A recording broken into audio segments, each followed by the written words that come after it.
I'm Jon Nott, I'm the Chair of Trustees, so good afternoon and welcome to the Co-operative College AGM.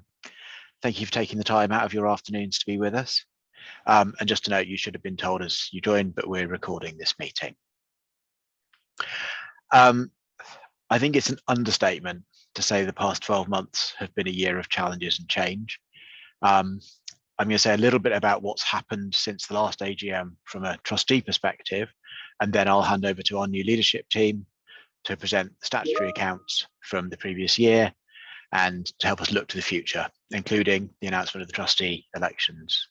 We're joined by Adam from UK Engage to do that later in the meeting. We have a Q&A section at the end of the meeting, and you should see the Q&A function in Zoom is available from the More menu at the bottom of your Zoom window. So if you've got any questions throughout, do capture them in the Q&A function as we go through, and then we can address them at the end. You don't need to wait till the end to give us the questions. One final bit of sort of housekeeping admin before we start. The astute of you amongst you will have noticed that the minutes of the last AGM were not in the pack of information that we sent with you. We're sorry about that. We realised that too late. We thought there was very little point in sending them around just hours before the meeting. So we will circulate those after the meeting and ask people to let us have comments on those. So apologies for that. Those of you who were at that AGM last year will remember we talked, at that point it was still quite early on in the COVID and lockdown situation. We talked about the impact COVID was having on the college and how the college was responding by moving to remote working and taking our learning online. We also explained how COVID and lockdown were making even clearer some of the underlying challenges that the college faced. And has been facing for a number of years. And we gathered input in that session from members about how the college should respond to those challenges. And then following the AGM, the subgroup appointed by the trustees to carry out a scenario planning exercise, starting with that member input and bringing in information from all sorts of other sources, developed options to help the college move rapidly to an operating model that was sustainable, not just as a short-term response to the crisis, but as a platform from which to build for the future. So between June and September, that working group met weekly, supported by college staff, and prepared proposals for the trustees to consider. We looked at everything, starting with the college's mission and values. We clarified our distinctive learning offer and reviewed all areas of activity and looked at how we could right-size the college, matching our ambition and our commitments to stakeholders with our resources. It was a difficult conversation and we were faced with some hard decisions. But it was a conversation that we had to have, and they were decisions we needed to make. As a board of trustees, initiating a consultation on a restructure is not something you do lightly. And I'm extremely grateful to the staff and leadership of the college for their professionalism and commitment during that process. I want to put on record my thanks to all the staff who left the college as a result of that exercise for their years of service, and to John Chilcott, who was our interim CEO, and Scylla Ross, who was our interim principal, for leading the college through that process. As I said, this was a hard thing to do, but it was the right thing to do. As you'll see when we come to the accounts, our old business model was not sustainable, and it would not have been responsible to carry on without making changes. It might sound a slightly odd thing to say, but I am proud of the work that we've done, difficult as it was, to put in place the foundations on which we can build for the college's second century and ensure that we continue to be a champion of the principle and practice of cooperative education. And I was so pleased just a few weeks ago to be able to meet face to face with the college staff team, some of whom had literally joined days before that meeting and some who've been with the college for a number of years, to start to develop the plans that I'm really excited for them to share with you later in this meeting. Having delivered that report, I am, as I'm sure you all are, keen to move on to the good news and the plans for the future. But before we do that, I have one more item from the past year to put on record. We were all shocked at the end of March when, just 24 hours after being in an online meeting with him, we were informed of the sudden and unexpected death of the college's then Chair of Trustees, Nigel Todd. Nigel was a giant of the movement. He was the co-operator's co-operator. He brought a wealth of educational experience to the role and led the college from our refounding as a charity in 2015. We will miss him immensely, and I'm honoured and humbled to have been asked by the trustees to step into the role of chair as his successor. Following Nigel's untimely passing, we were pleased to be able to celebrate his contribution to the movement through a Lifetime Achievement Award from Co-ops UK, which Cilla Ross accepted on Nigel's behalf. I'd like to play a short clip from that now and ask you all to take a moment in joining me in reflecting upon and celebrating Nigel's contribution to the college.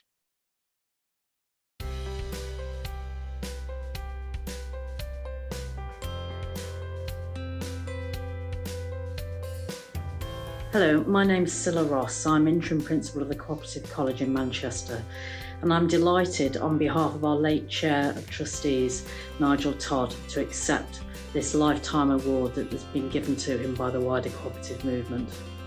I know that when I hand this over to his family, they'll be absolutely delighted to receive it. Of course, Nigel was more than a cooperator. He was a trustee of the Cooperative Heritage Trust. He was an environmental activist. He was a radical councillor, and he was an ambassador for the WEA. But above all, what Nigel wanted to see was change, and that is how he helped us as chair of the college and the wider movement. He inspired in so many ways. When I'd found out that Nigel had died, one of the first things I did was go to my bookshelves and pick out some of his research and some of the pamphlets he'd written. They're visionary and they're full of hope. They're about changing the world, but they're also very practical. And that was so much at the heart of what Nigel did and how Nigel went about the way he believed we needed to think about things and change things. So on behalf of the college, on behalf of all of those who knew Nigel, we miss him so much, but we are really delighted and proud of this award, and I know that his family will be so too. So thank you so much.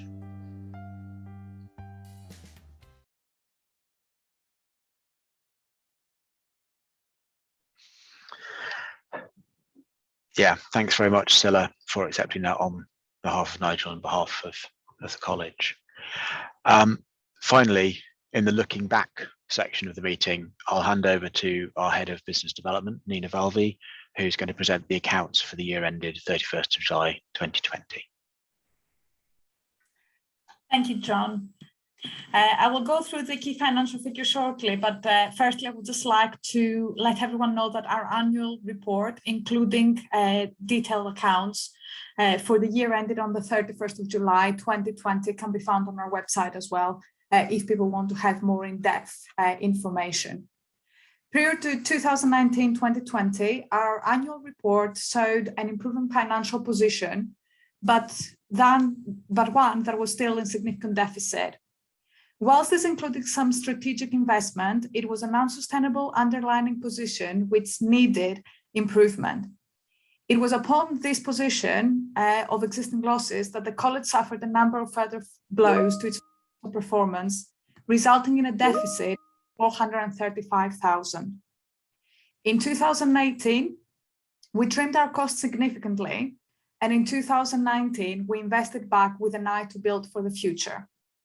The two areas of investment were firstly in the development of the UK projects team, and secondly, in the development of a higher education offer and exploration of the degree awarding powers. In March 2020, the UK went into lockdown as the reality of the COVID-19 pandemic became clear. The Office for Students withdrew from processing any new degree awarding powers for an indefinite period, and potential partners of the college were forced to look into alternatives or see their own income streams disappear.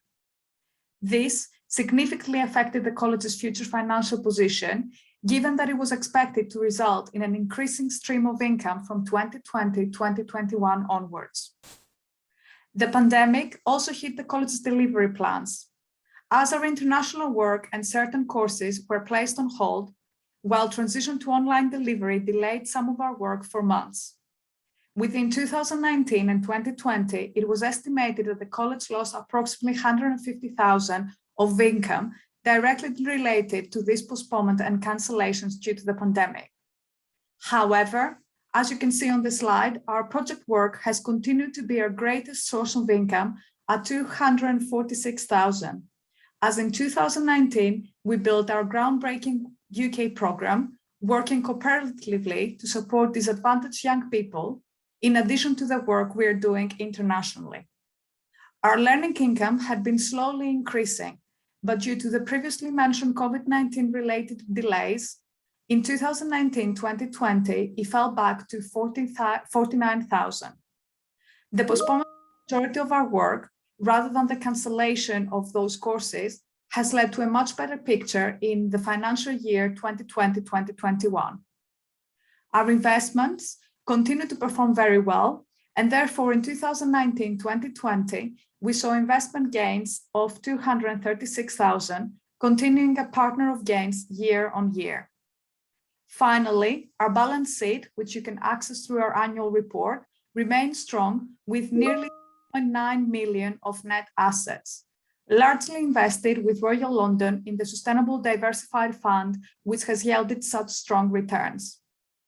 A strong balance sheet indeed, but one reflects the challenging times the college has been facing, both in relation to its earned income and expenses and the effects of the COVID-19 pandemic. A strong balance sheet doesn't give us the freedom to waste the funds of the college, and we must consider our actions and future plans fully. To that end, as our chair, Jon, stated in his opening address, the strategic review of the college's operations will hopefully lead us towards the right path for an effective, impactful, and sustainable college. Thank you for your attention through this very short tour of our finances. I will now hand over back to Jon. Thank you, Nina. And if anybody does have questions on that, please use the Q&A function and we'll pick those up at the Q&A section at the end. And now, as promised, I'll hand you over to our new CEO and Principal, Neil Calvert, to introduce the college's new leadership team and tell you about plans for our future. Neil brings a wealth of experience to the college. He's an educational innovator and leader with a track record of learner engagement and truly global international partnerships. We're incredibly pleased to have him. And in the next section of the meeting, you'll get a flavour of some of the work that Neil has been leading in just a few short months since his appointment. I hope you'll share my excitement about these plans. So over to you, Neil. Thank you, Jon, and also a really big thank you to those individual and organisational members who've made me so welcome since I arrived at the college back in July. So for those of you who don't know me yet, yes, I'm Neil Calvert, as you've heard. You've also heard that my background is largely in the education sector. In secondary education as a teacher, then a head teacher, and latterly CEO of a multi-academy trust, and also at the same time in a non-exec role in higher education as Vice Chair of the University of Derby. In addition, I have recent and current experience in a variety of public appointments and charity trustee roles, including being on the board of the DHL UK Foundation. What I didn't arrive with was experience in the cooperative movement. However, while I'll admit that I'm still learning to navigate my way through some of the structures and complexities of the various organisations, their relationships and their acronyms, and I may still be doing so for a while, I think the values and principles were familiar and comfortable to me. So in that sense, I really have felt right at home from day one.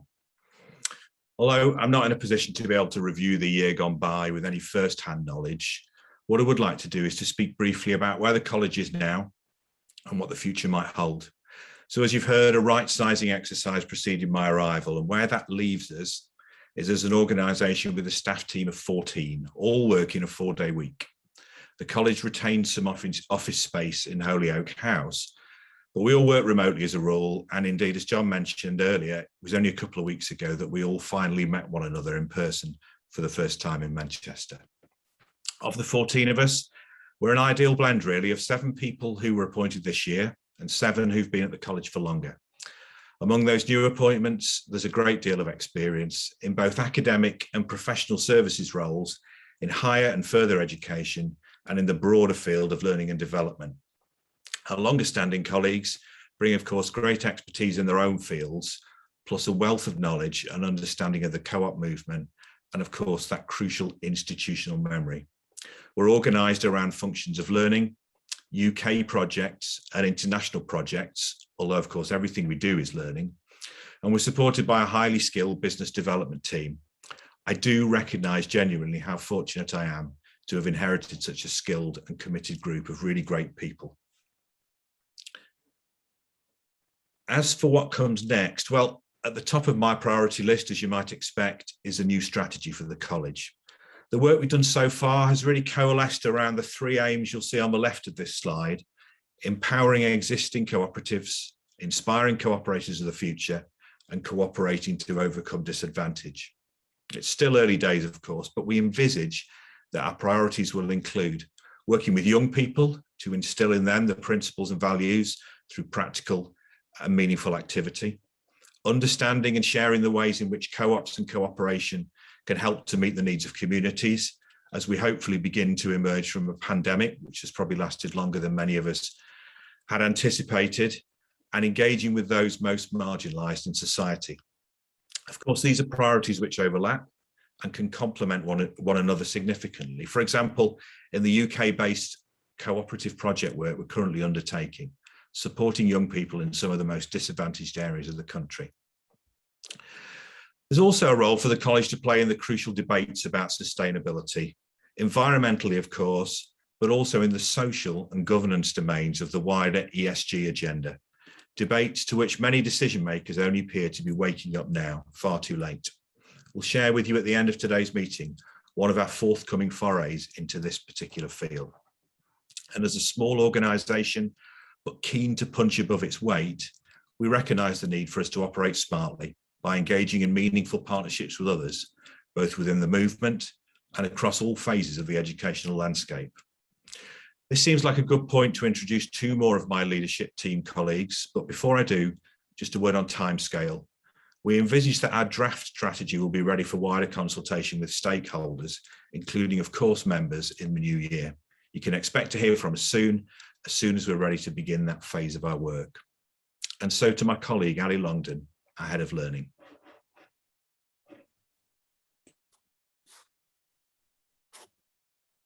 Hello. As Neil said, I'm Ali Longdon and I joined the college at the beginning of July this year. And I was the last sort of member, as it were, to come on board of the new learning team for the college and the new structure that Neil mentioned. Since that time, since I started in these few short months, we've very much our focus has been on the quality of the teaching and learning, and that's the big piece of work that we're driving forward at the moment. And when I say quality, I'm referring to both how we teach and also what we teach.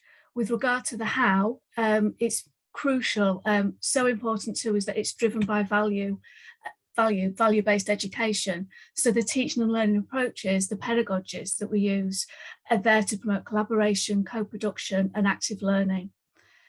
With regard to the content, in terms of what we're delivering, what we're teaching, what our courses, our workshops are about, again, we're keen for ensuring that they reflect current issues that are both relevant to both new and existing cooperators. As you all know, with the pandemic, the college moved to a purely online delivery model. What we're keen to do now, and which we are doing when we've already started, is to build flexibility into that. So what that means is we'll be continuing to offer the live online courses and delivery workshops that we do, as well as we have a number of online self-paced courses that we're able to offer, and we're continuing to grow those, but also blending that with face-to-face delivery as well, and offering that into the mix, so we can best suit the needs of those who would like to work with us. And, we would like to work with them too. With that in mind, all of this in mind, we've also been spending time reviewing our systems and processes to support this work. Again, in addition, we're exploring new partnerships and including a number of higher education institutions for how we can drive this work forward. And learning underpins everything that the college does. We're an education charity, and so we're continuing to work closely with all our colleagues across the college, and that will include our members too. So what I'd like to do is just hand over to my colleague Sarah now, who's just going to talk briefly about the project work. Wonderful. Thanks, Ali, and thanks everybody. Next slide, please. There you are. Great. So this is just a really brief overview of the project work, which is divided into two really. So it's UK-based project work and also international. And over the next year, one of the main things we want to do is build on the success of our two key UK cooperative youth projects. And the aim really here with the youth is to inspire a new generation of cooperatives. So the Cooperative Adventure Project is very much looking at the working with young people with learning disabilities, and that's been a really successful programme led by our team, mainly through Daniel Cox, and also our Youth Cooperative Action Project, which blends social action with cooperation. And all these projects are national, so they work across Greater Manchester, London, Hartlepool, Plymouth, a whole range of locations. And one of the things that we definitely want to do over the next year is expand our geographical reach. So we're piloting a fantastic project with the Youth Cooperative Action Project in London, there again, which Daniel's leading on that. And also what we also want to do is increase our partnership with cooperative societies. So we've got an exciting new programme with potentially with Central England Cooperative Society. So it's embedding a lot of the college's work across the societies really, and that's either the large societies or a lot of the smaller societies. And hopefully our members here, if you want to engage and with us as partners in any of our youth programmes, just get in touch, because we'd be absolutely delighted to partner with you. And it's all around kind of youth employability and also the risks that young people face today, especially post-pandemic, and how can the cooperative values and principles help young people get employability skills, and also those more social skills around civic participation, that kind of thing. So just to comment on some of the specialist support that we offer for young people. So the range of kind of support that the range of young people and some of the issues that they face include, so as we said, young people with learning disabilities and autism, young people who are NEET, so not in full-time education or employment, care experience young people, that's who we work with, young people who've experienced loneliness and isolation, which has been exacerbated really through the pandemic. Also poverty, youth poverty, is a huge issue, and also in-work poverty for young people is an issue. And also we're moving more to work with young people who are at the risk of crime. So, and there again, that's potentially an exciting project that we're going to be developing. And yeah, just increasing our footfall really. So I think one of the slight challenges through the pandemic is just getting face-to-face and online delivery. So what we're going to do is just kind of work on that and kind of just expand and grow really is the main thing really, but really strengthen our youth programme, because that's been one of the successes of the project work, led by a fantastic team of Daniel Cox and Gemma Obeng. So next slide, please. And yeah, internationally, this is obviously my area of strength really, because I've been at the college since 2012, leading on the international work. And really it's strengthening that. I mean, we've got a strong reputation. The college has got a strong international reach historically, and it's just really strengthening that across the globe in both development, but also in terms of just working more with the ICA and the ICA regions. And really, and also developing our network. So one of the great things that's happened over the past year is that the college has been the lead partner in Cooperative UK's International Cooperative Working Group. So it's strengthening that relationship with all the UK societies through that group. It's also strengthening our global development work, and so we've got an exciting new potential project with Central England working in Malawi. So really, it's just building on the strength, being really focused on what we're doing, and also growing the strength of that. And that's again, that's all through supporting co-ops in their development. And really, yeah. So and the global South reach is very much Malawi, Rwanda, and Zambia. And okay, I'll stop because I could just gab on about this. So so next slide, and back over to the chair, Jon Nott. And thank you very much. It's been an absolute delight to speak to everyone.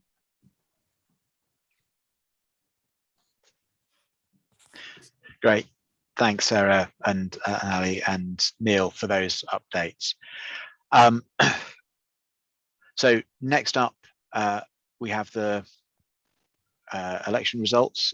So I'm going to hand over to Adam Keane from our partner UK Engage, who have managed the election for us, to announce the results. And so Adam, when you're ready, and then Ed, move the slide on when Adam gets to that point. Thank you very much. Thank you, John. Yes, I think we're ready to go on to the next slide. So this year, UK Engage were appointed to independently oversee the Board of Trustees voting process. You can see this year we've received a total of 53 votes, each member having the choice to vote for up to 2 candidates, and I can confirm the results are as follows.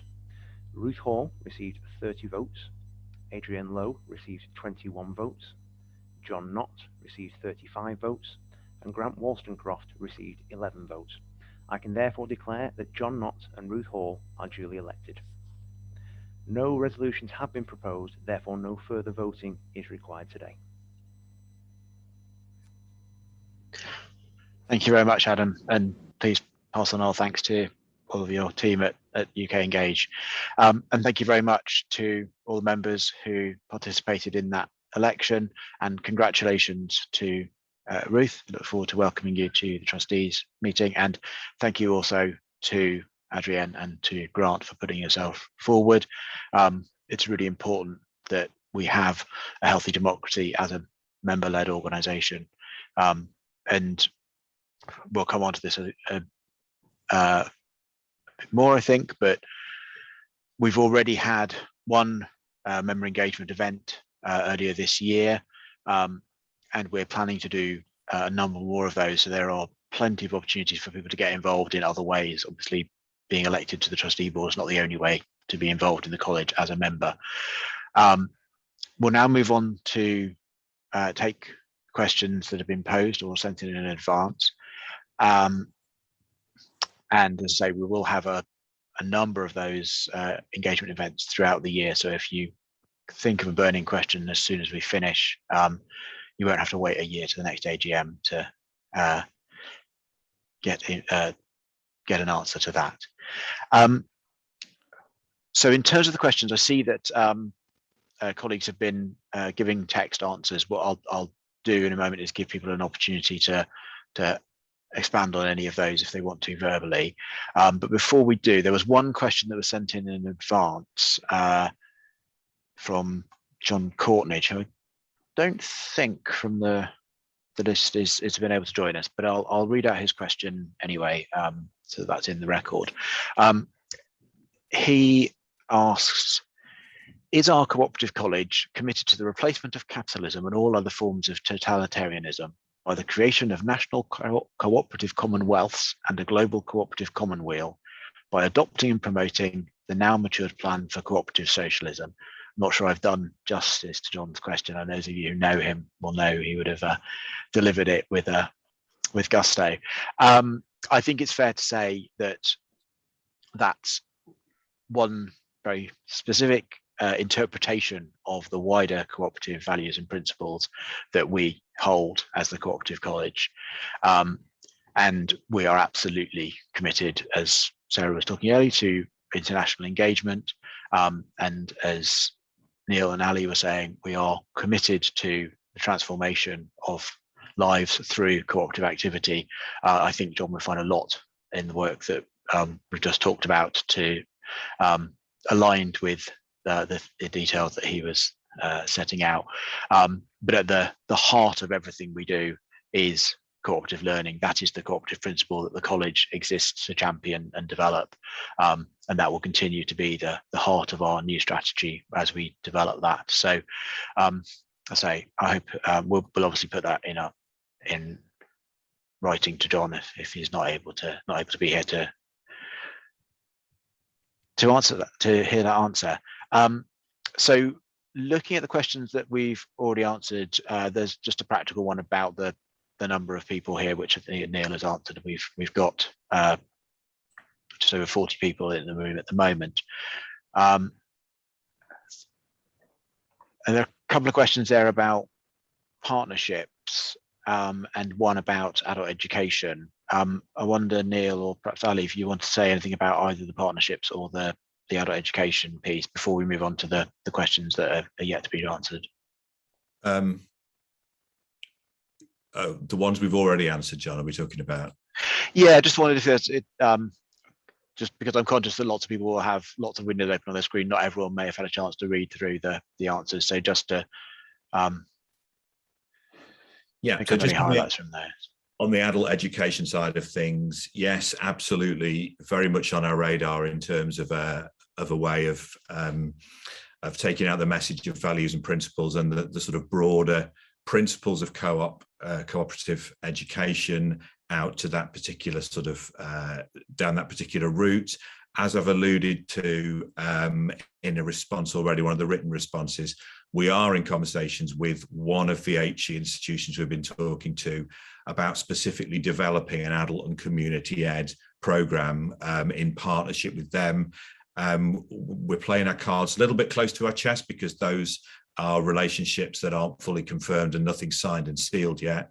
But that's one that we're hopeful we'll be able to share some information about in the new year, as hopefully quite an exciting and prestigious route to be able to offer some adult and community ed, certainly.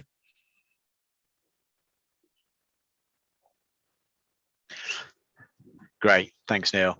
And yes, I mean, in terms of Ian's question about the commission report, that was an excellent piece of work that, as you say, Nigel led on with Scilla, and definitely established the college as a key organisation in that field, and something we will continue to build on. So looking at the other questions, so let's. So John, can I pick up the one from Richard Bickle that's there, if that's okay, please? Yes, please. So in terms of, for people who haven't seen this, in terms of UK learning programmes, do you have any plans to help large societies spend their apprenticeship levy on cooperative learning activities? The answer is yes. Again, without trying to be too cryptic, a different one of the HE partners we're talking to, those conversations are around a work-based learning framework, which would allow learners to gain credit from levels 4 to 6, so from kind of first year undergraduate to master's level equivalent accreditation, both for existing workplace practice, but also then for workplace-based learning. And it's our hope that we're in the fairly early days of talking about that relationship, but we're hoping that that may allow us to work with larger societies, be it retail or in other parts of the cooperative sector, to develop some kind of bespoke products for their employees, potentially for their members. So yes, again, can't go into a great deal more detail yet, but it's another case of kind of watch this space, that one, I think. Thanks. And we've got a request, Sarah, for you to say more about our involvement with the ICA and the impact that's having. Yeah, and great, and thanks, Paul. And it's good to see Paul here, who's the previous chair of the Co-operative College. So just hello, Paul. So the ICA internationally is one of our strongest links. So in terms of, so maybe just give you a few examples really. So the college has been really involved with developing research with the ICA through their EU ICA framework. So originally the college has been one of the founding members of the Co-operative Development Platform. Emerging from that then was this ICA EU framework that came out of that. Therefore the college then kind of dovetailed into that work. And what the pieces, some really great pieces that we're particularly proud of, was this joint piece of work on peace, cooperatives and peace, which Paul, I know you're particularly interested in. Also, we did a publication recently on cooperatives and young people, and we presented at the ICA Youth Conference last year. Last week, we were just presenting at the ICA, myself and Amanda, my colleague, were presenting on those two publications at the closing event, that ICA event. So they're a really key partner for us. And, we're always kind of hooking other partners that we work with into the ICA because it's just a really, really good network. So that's it. So yes, but in terms of impact, and we've got not particularly, the impact is huge for us because, we're a small organisation, but we work really well when we're partnered. And we've got a really strong partnership with the Co-op Europe and their development platform, but also with the ICA. all those research publications and all those recordings are available on our website, or just simply get in touch. But thanks, Paul, and it's great to see you. Yes, thanks, Paul, and thanks, Sarah. There's also a question from Grant about whether our international work is charitable, and that's very much the case. As an organisation, the college is a charity and a cooperative and an educational institution. I forgot the third one there. And so all of our work is charitable, and the international work is an important part of that principle, that cooperative education principle. So absolutely. And another one while we're on the international, and then I'll come back to George's question about the possible partnership and how people who are involved, members of co-ops that we're partnering, can support that work.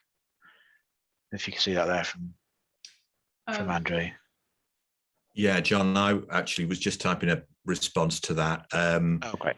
And yet it's a really exciting and potentially quite significant opportunity with Central England. And I'm sure that member involvement in that would be really beneficial. So I'm just sending a sort of private message to Andrew there, just to give my contact details so that Sarah and I can pick that one up separately. Because I'm sure there are ways in which we can, we'd want to make use of member expertise there. Great. Okay. Just trying to keep on top of all of these. So George Conchi, hi George, asks, did the college receive any monies from the government during the last year in respect of COVID? Throughout the year, particularly early on, when it was much more difficult, we were everyone was adapting to the new remote working and online delivery situation. A number of staff were furloughed, and then as the scheme changed and it was possible to part-time furlough people, so we received contribution to enable us to keep paying the salaries of staff who weren't able to do their jobs because of COVID. So those were the key grants, that funding support that we received, which was obviously incredibly helpful. I think lots of businesses and voluntary organisations found that.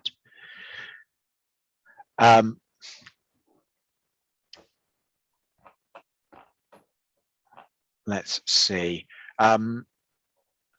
Sarah, do you want to pick up the question about Japan? I know that that map was a map of the Global South, which is why Japan was not on it. But do we have active contacts in Japan at the moment? Not at the moment, but we have, and we've had study tours from the Japanese cooperative movement, and also just dovetailing into a response to Jenny as well. Through the International Cooperative Working Group, I know, which Jenny sits on. I know the CICOPA have also been really engaged with the Japanese cooperative movement. But yes, we have, just not really recently, because no one's been moving really. But yeah, we have had strong links through the study tour programme. And can I just scoop up on that response to Jenny, just to say to Jenny, so one positive thing is with COPS UK, we always partner with COPS UK, but one really tangible thing in the past year has been through the International Cooperative Working Group, which is very much a joint piece. And I know, Jenny, that you're very kind of engaged with that, which is brilliant. So hopefully that answers part of your question. Great, thanks. And welcome, John Courtney. Unfortunately, you did miss me answering your question, but we did commit to sending you that answer because you weren't able to join us at that point. So a couple of questions around working with Co-ops UK, and also a question about New Force, which for those who don't know is one of a number of initiatives about greater cooperation between cooperative organisations, particularly the Apex organisations in the UK movement. As people will know, Co-ops UK also have a relatively new chief exec in Rose Marley, and we were very pleased to welcome her to one of our board meetings to discuss with us what her plans and Co-ops UK's plans were. And she and Neil and her team and the college team meet regularly on a number of different issues. We have now a formal memorandum of understanding between the two organisations that helps us to explore the different areas of education and learning, because obviously both organisations deliver different forms of co-op education, and we want to be sure that we are not duplicating and treading on each other's toes, but cooperating with each other. So that work is ongoing, and I'm sure as we move through, there'll be more specific announcements. But I would say at this stage, it's a very positive relationship, and no, we continue to develop those relationships, not just with Co-ops UK, but also with the Heritage Trust, with the larger retail societies, and the other parts of the movement, as we've talked about. Right, where are we with the questions? If you've got another question, please do type them in. Right, I'm just trying to see whether there's a question about voting. I don't think I should answer questions about how many votes I got, so perhaps I'll let someone else pick that up. In terms of the financial reports, Russell, thank you. Yes, normally our AGM is held earlier in the year. This is was put back by a combination of COVID and also the changes in staff. So we're currently about to go into the audit for our year ending July 2021 reports.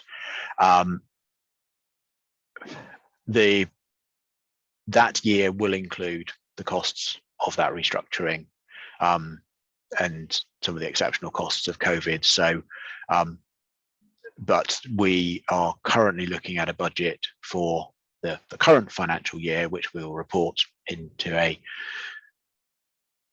AGM in the year after, 2022. Yeah, we're currently looking at a budget there where the college is on a sustainable footing. So we're not expecting to draw down from the reserves that the college has from the sale of Stamford Hall for ordinary running costs, and that reserve can then be used in future for development of new activity rather than to prop up business as usual. And that's one of the key drivers of the process we've been through this year. I think it's important to say that it wasn't solely financially driven. It was also about making sure, as I said, that we were delivering for our stakeholders and meeting our charitable objects, and that we were aligning our resources with those, as well as being sustainable. So it's, although that's an important part of that, it wasn't a cost-cutting exercise. It was about making sure that the college is fit to deliver for a second century. And I'm very much looking forward to the point where we're able to present that as a historical fact rather than ambition.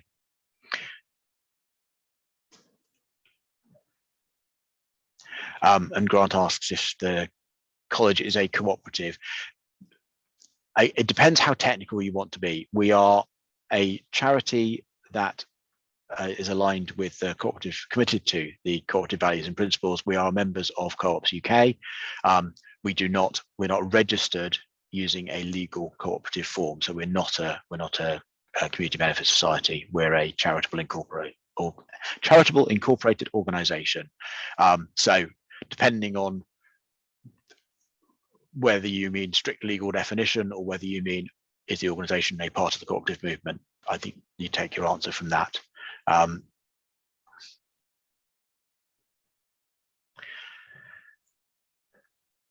Right. Sorry, there are lots of questions now. I'm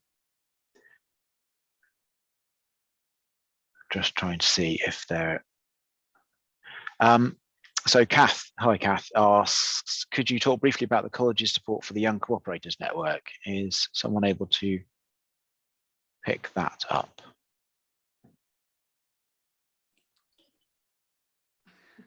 I can very quickly, Neil, and then you follow on.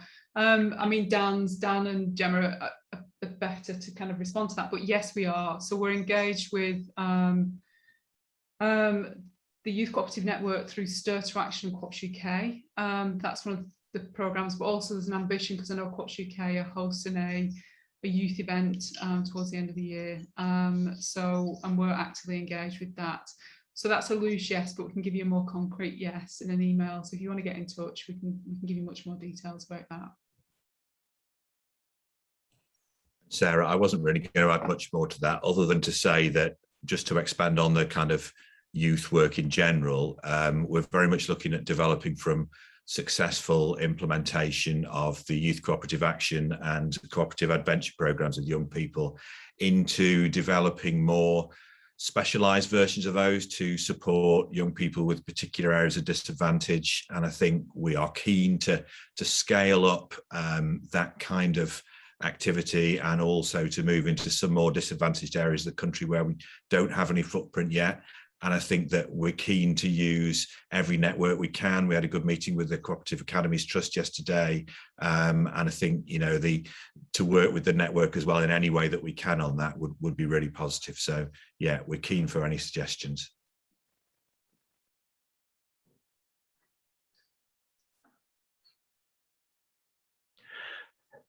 Great. So I'm just trying to see.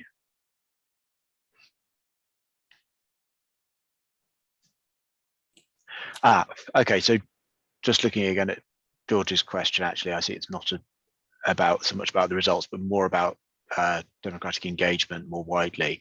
Could we skip back, Ed, to the results slide?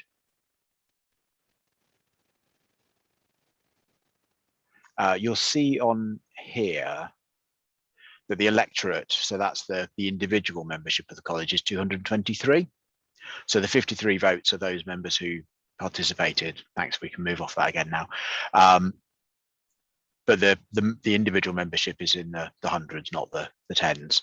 That's definitely something that's part of the plan. I don't know if you want to say anything about the member engagement plans going forward. As with all of these things, we're still at an early stage in developing these plans. So some of the answers are a bit of a holding answer as we move forward. But is there? Yes, John. I can give a little bit more information on that. So obviously, it's a key strategic aim for us to look into the membership. I've already had the chance to meet some of our members, and as you've said before, we hosted our first members engagement Q&A, that they had the chance to meet Neil and the rest of the leadership team and ask us any questions. And we're planning to host those throughout the year, most likely quarterly. We're also into the process of setting up a members voice group, so we can actually start having a more in-depth engagement and representation of our members. Especially now that we're looking into the new strategy and the vision of the college for the next few years. And then we are going to be reviewing our membership offer together with, obviously, our members. Earlier this year, we asked them to provide us with feedback of the things they would like to see more from us. So that feedback is going to fit into a little bit of a renewal of our offer, that it's more beneficial and more rounded. And then hopefully that will help us to not only further engage with current members, but further expand the membership and the people who are play an integral part of the college. John, if I could just pick up on Grant's questions as well, if that's okay, just to add to the New Force side of things. And what I should start by saying that New Force preceded my arrival, so there's not really a great deal I can offer about what happened sort of over the last 12 months. But from my experience in the last 3 months, what I would say is that the discussions we're now having under the kind of auspices of New Era are very much about, from my perspective, the 4 sort of Holyoke House-based organisations working together for mutual benefit. And, you know, the only cost cutting that's led to so far, to give you what may seem like a really trivial example, is that, for example, we collaborated with 2 of the other organisations on procuring our flu jabs for staff to get them slightly cheaper. So where we do find, you know, sort of sensible ways to exercise some efficiencies, we are doing so. But the more significant conversations are about us working in partnership in the future. You know, for example, you know, where we may be linking some of our educational programs to contacts that Co-ops UK, for example, might be able to make with other societies to provide, say, work experience placements and that kind of thing. So it's only 3 months of perspective, but it is very much a case of us looking at doing things for mutual benefit of the organisations and more widely in the movement. That's certainly how it's seen at the moment.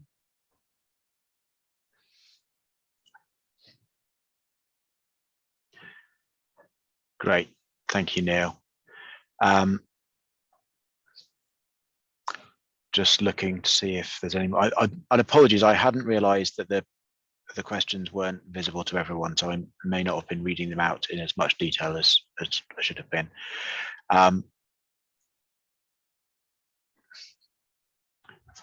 So I think that's probably it. So in order to ensure that we finish on time and let you all get back to your afternoon, and thank you once again for giving up a chunk of your day to be with us to celebrate the college. I'd just like to say, as a final remark, this has been referred to earlier. We have a number of events coming up, membership engagement events. As you'll no doubt have heard, there is a rather important event taking place in Glasgow next month. And we've been asking what our role is in these conversations in respect both to COP26, but also the wider debate, as Neil mentioned, around environmental, social and governance considerations. So you'll see the slide now. We're offering a free taster course focused on co-ops and the Sustainable Development Goals. You can see details there on our website. That's on the bottom of the slide. Further details will be unveiled later this month. So if you're not already on our newsletter, please go to the website and sign up so that you get those notifications. And there's also plans afoot for a webinar exploring practical actions that we can take as individuals and as co-ops to address the challenge, the greatest challenge that many of us will ever face. And as we also said, there are a number of member engagement events planned, which also, if you're a member, you'll be notified of those through our emails.